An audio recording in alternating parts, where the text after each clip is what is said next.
आज आपके लिए हम यूपी बोर्ड 2024 का बहुत ही महत्वपूर्ण टॉपिक लेके आए हैं। यूपी बोर्ड 2024 का बहुत ही महत्वपूर्ण टॉपिक, और ये टॉपिक है क्या? उप सह संयोजन यौगिकों का नामकरण। यहाँ पे आप देख पा रहे हैं कोऑर्डिनेशन कंपाउंड उप सह संयोजन यौगिकों का नामकरण कैसे करेंगे। ये बहुत ही महत्वपूर्ण आपके लिए मित्रों ये टॉपिक है। ये देखिए, उप सह संयोजन यौगिकों का नामकरण कैसे करेंगे आप। कोऑर्डिनेशन यौगिक, उप सह संयोजन यौगिक का आप नामकरण कैसे करेंगे, ये बहुत ही महत्वपूर्ण आपके लिए टॉपिक है 2024। और ये हर साल आप प्रीवियस ईयर का पेपर उठा के देख लीजिए, हर साल ये आपके बोर्ड एग्जाम में पूछा गया है। 3-4 नंबर के जरूर पूछे जाते हैं। ये जो कोऑर्डिनेशन कंपाउंड होते ऐसे ही आपका क्वेश्चन रहेगा, निम्नलिखित उप सह संयोजन यौगिकों के आईयूपीएसी नामकरण लिखिए। और वो जो उप सह संयोजन यौगिक हैं वो यहाँ पर हैं। ये देखिए, ये रहे आपके कोऑर्डिनेशन कंपाउंड। इनका नामकरण कैसे करेंगे इस वीडियो में हम लोग सीखने वाले हैं। और मित्रों, यदि आप हमारे इस चैनल पर नए हैं, चैनल को आप जरूर सब्सक्राइब कीजिएगा। कोऑर्डिनेशन कंपाउंड है क्या, इसका नामकरण कैसे करते हैं, तो पहले आप समझिए कोऑर्डिनेशन कंपाउंड क्या है। ध्यान दीजिए, K4 यहां हम थोड़ा लिखते हैं इस साइड में ताकि आप अच्छे तरीके से समझ सके। K4 square bracket Fi small bracket Cn whole 6, ये उप सह संयोजन यौगिक है। हमें पता कैसे चला, आप कैसे जानेंगे? जहां भी आपको स्क्वायर ब्रैकेट दिखे, ये है स्क्वायर ब्रैकेट, वर्ग कोष्ठक इसे कहा जाता है। आप समझ जाइएगा, ये उप सह संयोजन यौगिक यानी कोऑर्डिनेशन कंपाउंड है। बोर्ड एग्जाम में आपके लिए पूछा जाएगा उप सह संयोजन यौगिक क्या है, या इसी को संकुल यौगिक कहा जाता है, या इसी को जटिल यौगिक कहा जाता है, या इसी को उप सह संयोजन यौगिक कहा जाता है। ये है क्या? ऐसे यौगिक जिन्हें जल में घोलने पर, ऐसे यौगिक जिन्हें जल में घोलने पर साधारण आयन के साथ साथ, पोटेशियम एक साधारण आयन है, साधारण आयन के साथ साथ संकुल आयन भी प्राप्त होता है। संकुल आयन भी प्राप्त होता है। ये देखिए, ये जो टूटेगा ये पूरा का पूरा ये संकुल आयन में टूटेगा। संकुल आयन भी प्राप्त होते हैं, इन्हें उप सह संयोजन यौगिक कहते हैं। राइट, तो ये आपका टॉपिक तैयार हुआ। या ऐसे यौगिक जिन्हें जल में घोलने पर जटिल आयनों में टूटते हैं, इन्हें मित्रों जटिल आयन कहेंगे। ध्यान दीजिएगा, इन्हें जटिल आयन कहते हैं। जटिल आयन, जटिल आयनों में टूट जाते हैं तो इन्हें हम लोग क्या कहते हैं? संकर यौगिक या उप सह संयोजन यौगिक कहते हैं। बोर्ड एग्जाम में आपके पूछा जाता है इनका नामकरण, आईयूपीएसी नामकरण, तो ये करेंगे कैसे? अब जरा ध्यान दीजिए, इनका आईयूपीएसी नामकरण हम आपको समझाएंगे। एक चीज आपको ध्यान में रखना है, अगर ऐसे कोई कोऑर्डिनेशन कंपाउंड आपको मिल जाएगा इस टाइप से, K4 Fi Cn होल 6, अगर इस टाइप से कोई कोऑर्डिनेशन कंपाउंड आपको मिल जाएगा तो सबसे पहले आप करेंगे क्या? जो पहले होगा आप उसी का नामकरण करेंगे, जो पहले होगा। यहां पर देखिए, पहले क्या है? पोटेशियम है। इसके बाद ये देखिए संकर आयन है, ये संकर आयन है। इसका नामकरण करने का ट्रिक अलग है और इसका नामकरण करने का ट्रिक अलग है। बात समझ में आ रही है? और एक चीज आपको ऐसे भी मिलेगा, ध्यान दीजिए, स्क्वायर ब्रैकेट Cu और यहां Cn रहेगा होल ट्वाइस और SO4। अब जरा ध्यान दीजिए, अगर हम यहां से नामकरण करेंगे तो इसका पहले नामकरण करेंगे, अगर हम इसका नामकरण करेंगे तो इसका पहले नामकरण करेंगे। बात समझ में आ रही है? तो मित्रों यहां पे ध्यान दीजिए, हम इसका साधारण आयन का सबसे पहले नामकरण करते हैं। इसके बाद हम स्क्वायर ब्रैकेट के अंदर आएंगे, दीर्घ कोष्ठक के अंदर, इसमें पहले लिगैंड का नामकरण करेंगे, फिर केंद्रीय धातु का नामकरण करेंगे। देखिए, अगर हम इसका नामकरण करें साधारण आयन का, तो इसका नाम होगा पोटेशियम। क्या होगा? पोटेशियम। राइट, फिर हम दीर्घ कोष्ठक स्क्वायर ब्रैकेट के अंदर आते हैं, ये देखिए ये CN है, ये लिगेंड है, इसका IUPAC नाम होता है साइनो। पोटेशियम, अच्छा इस संख्या कितनी है 6, तो यहाँ हम 6 के लिए लिखेंगे हेक्सा, 1 को मोनो, 2 के लिए डाई, 3 के लिए ट्राई, 4 के लिए टेट्रा, 5 के लिए पेंटा, 6 के लिए हेक्सा, तो 6 है तो हेक्सा, पोटेशियम हेक्सा। फिर साइनो, देखिए CN का जो IUPAC नाम होता है वो साइनो होता है, पोटेशियम हेक्सा साइनो। ये फायरेट, फायरेट सॉरी यहाँ पे फायरेट होगा, फायरेट। इसके बाद अच्छा अब आप सोच रहे होंगे भैया हम फायरेट क्यों लगा दिए, ये आपके मन में विचार आ रहा होगा, जरा आप समझिए। अगर संकुल आयन ऋणायनिक होगा, यहां पर देखिए ये धनायन में टूटेगा और ये ऋणायन में टूटेगा।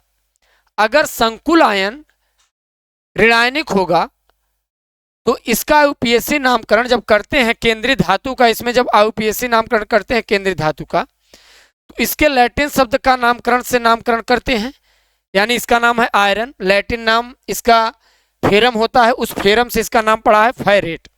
ध्यान दीजिएगा, ऋणायनिक है तो फेरम जो है उसके आगे 8 लगेगा, क्या लगेगा मित्रों 8 लगेगा, इसका नाम हो जाएगा फायरेट। बात समझ में आ रही है, क्यों लग गया, क्योंकि ऋणायनिक है ना, राइट, फायरेट। अब इसकी जो ऑक्सीकरण संख्या आप निकालोगे, मान लो अगर केंद्रीय धातु की अगर आपको ऑक्सीकरण संख्या निकालना हो तो आप देखिए कैसे निकालेंगे, आप जरा ध्यान दीजिए। यहाँ इसकी ये पूरे इसकी ऑक्सीकरण संख्या कितना हो जाएगा, देखिए प्लस का 4 हो जाएगा, केंद्रीय धातु का निकालना है x, मान लीजिए प्लस एक CN पे माइनस चार्ज, तो 6 CN पे -6 होगा, तो यहाँ -6 कर दिए, राइट, प्लस 4 -6 क्या आएगा -2, x -2 बराबर 0, तो x which is equal to कितना हो जाएगा 2, तो इसकी ऑक्सीकरण संख्या स्मॉल ब्रैकेट में रोमन अंक में लगाते हैं सेकेंड, राइट। तो ये है इसका IUPAC नाम, आप देख पाए पोटेशियम हेक्सा साइनो फायरेट सेकेंड। तो ये आप IUPAC नामकरण सीख पाए, बहुत ही सिंपल है मित्रों। देखिए अब नेक्स्ट आपको हम यहां से आपको समझाएंगे, आइजेटिस है, इसका नाम आप करण कैसे करेंगे, पोटेशियम साधारण आयन है, पहले हमने नामकरण कर दिया पोटेशियम, 3 को हमने बताया ट्राई, 4 को टेट्रा, 5 को पेंटा, 6 को हेक्सा, 2 को डाई, तो यहाँ 3 है पोटेशियम ट्राई, C2O4 ऑक्सिलेट है, इसका IUPAC नाम ऑक्सिलेटो होगा, पोटेशियम ट्राई ऑक्सिलेटो। अब आप ये बताइए आप क्रोमियम लगाएंगे या क्रोमेट लगाएंगे, तो आपको ध्यान देना है संकुल कैसा है, ऋणायनिक है या धनायनिक है।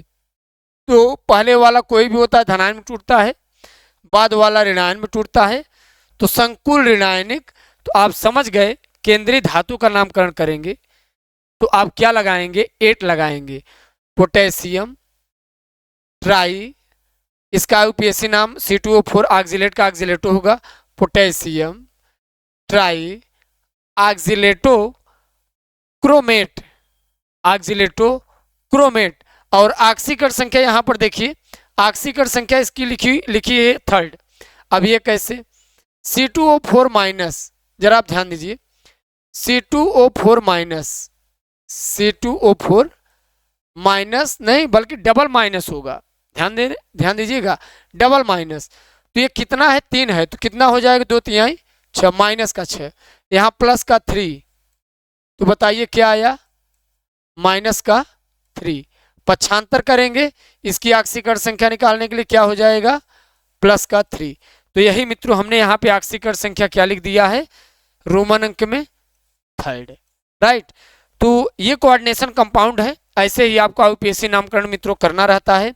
चलिए अब यहाँ देख लेते हैं इसका IUPAC नामकरण आप कैसे करेंगे, बहुत ही सिंपल है मित्रों, कुछ है नहीं, यहाँ पे आप ध्यान दीजिए इसका IUPAC आप नामकरण कैसे करेंगे, ये बहुत ही अच्छा है। अगर आप इसका IUPAC नामकरण कर लिए तो आप समझ लीजिए आपका बोर्ड एग्जाम में मात्र इस वीडियो से आपको 5+ नंबर लाने से कोई नहीं रोक सकता। यानी कि जितना आप नंबर ला रहे हैं उसमें आप 5 प्लस कर दीजिए, केवल इस वीडियो से आपका बन जाएगा। ऐसे हम जितना वीडियो बनाएंगे उसमें आप नंबर प्लस करते चले जाइएगा।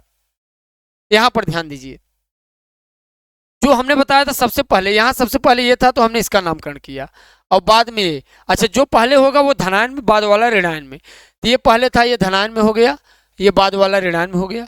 अब यहाँ पर ये देखिए, ये पूरा का पूरा पहले है संकुलायन, तो ये धनायन में टूटेगा, बात समझ में आई, और ये ऋणायन में टूटेगा।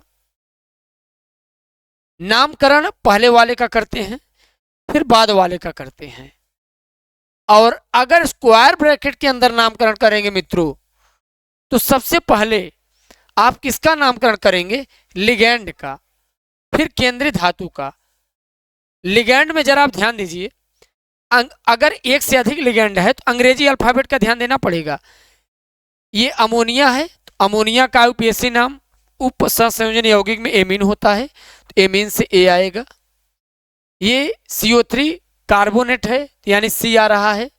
अब आप बताइए किसका नामकरण आप पहले करेंगे, NH3 का करेंगे या CO3 का करेंगे। अंग्रेजी अल्फाबेट में जो पहले आएगा, ए पहले आएगा तो पहले आप इसका करेंगे। और देखना है ध्यान से कि कितने लिगैंड हैं। भैया 5 लिगैंड है तो पेंटा, नाम क्या है, एमीन, पेंटा एमीन। अब आप यहाँ जाइए सी वाले में, अंग्रेजी अल्फाबेट ए पूरा हुआ, बी वाला होता तो बी करते, बी नहीं है, सी है। पेंटा एमीन